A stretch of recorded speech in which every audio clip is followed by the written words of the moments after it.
રાણપુરમાં Paliyad road પર car અને bike વચ્ચે સર્જાયો અકસ્માત. એક વ્યક્તિ ગંભીર રીતે ઘાયલ. બોટાદ જિલ્લાના રાણપુરમાં પાળિયાદ રોડ પર આવેલા ગિરનારી આશ્રમ નજીક આજે એક કાર અને બાઇક વચ્ચે અકસ્માત સર્જાયો હતો. આ ગમખ્વાર અકસ્માતમાં બાઇક ચાલકને શરીરે ગંભીર ઈજાઓ પહોંચતા તેને તાત્કાલિક સારવાર અર્થે હોસ્પિટલ ખસેડવામાં આવ્યો છે. મળતી માહિતી અનુસાર બાઇક ચાલક વ્યક્તિ બોડી ગામથી રાણપુર તરફ આવી રહ્યો હતો. તે જ સમયે રાણપુરથી પાળિયાદ તરફ જઈ રહેલી એક ફોર વ્હીલર કાર અને બાઇક વચ્ચે ગિરનારી આશ્રમ પાસે સામસામે ધડાકાભેર અકસ્માત સર્જાયો હતો.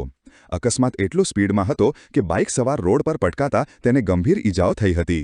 અકસ્માતનો અવાજ આવતા જ આસપાસના સ્થાનિક લોકો અને રસ્તેથી પસાર થતા વાહન ચાલકો તાત્કાલિક મદદ માટે દોડી આવ્યા હતા અને ઘટના સ્થળે લોકોના ટોળા એકઠા થઈ ગયા હતા. આ ઘટના અંગે તાત્કાલિક 108 ઇમરજન્સી એમ્બ્યુલન્સ અને સ્થાનિક પોલીસને જાણ કરવામાં આવી હતી. માહિતી મળતાની સાથે જ 108ની ટીમ અને રાણપુર પોલીસ ઘટના સ્થળે દોડી આવી હતી. ઈજાગ્રસ્ત બાઇક ચાલકને પ્રાથમિક સારવાર આપી વધુ સારવાર માટે હોસ્પિટલ ખસેડાયો હતો. પોલીસે અકસ્માતનો ગુનો નોંધી ટ્રાફિક હળવો કરાવીને કાયદેસરની આગળની ધોરણસરની કાર્યવાહી હાથ ધરી છે.